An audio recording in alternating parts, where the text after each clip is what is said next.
Hi friends, இது என்ன வீடியோன்னு பார்த்தீங்கன்னா, நான் யூடியூப்புக்காண்டி தான் ஃபஸ்ட் டைம் ஸ்டாண்ட் வாங்கியிருந்தேன். நான் ரொம்ப நிறைய இதெல்லாம் நிறைய ஸ்டாண்டர்ட்ஸ்லாம் பார்த்ததுக்கப்புறம் தான் சரி ஓகே இது 220 வந்துச்சு ப்ரைஸு. சரி ஓகே நம்ம ஃபஸ்ட் டைம்ன்றதுனால நம்ம போட்டு ரொம்ப காசு கொடுத்துலாம் வாங்க தேவையில்லை அப்படின்ட்டு நான் இதுதான் வாங்கியிருந்தேன். இப்போ தான் ரிசீவ் ஆகிருந்தது.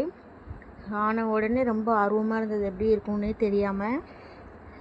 ஸோ அதனால் அன்பாக்ஸ் பண்ணிகிட்ருந்தேன். அது கூட ஒரு சார்ஜரும் கொடுத்துருந்தாங்க. அதுக்கப்புறம் இந்த மாதிரி நல்லா நான் 3 சைடும் பார்த்திங்கன்னா இந்த மாதிரி நம்ம ஸ்டாண்ட் நிப்பாட்டி வைக்கிறதுக்காண்டி கொடுத்துருந்தாங்க. இது ஒரு குறிப்பிட்ட சைஸ் தான் இருக்குது இதோடைய நீளமே. இந்த மாதிரி நம்ம நிப்பாட்டி வச்சுக்கலாம். ஸோ அது கூடயுமே சேர்ந்து ஒரு ஒய்ஃபை கனெக்ட் மாதிரி கொடுத்துருந்தாங்க. அதுக்கப்புறம் லைட்டும் கொடுத்துருந்தாங்க. ப்ரைஸ்க்கு ரொம்பவே ஒர்த்துன்னு தான் நான் சொல்லுவேன். ஸோ ஓரளவுக்கு மீடியம் சைஸில் தான் இருந்தது. அப்படியே எல்லாமே வச்சு பார்த்து நான் வீடியோஸ்லாம் எடுத்திருந்தேன். நல்லா இருந்தது. உங்களுக்கு வேணால் லிங்க் கொடுக்குறேன், செக் பண்ணி பாருங்கள்.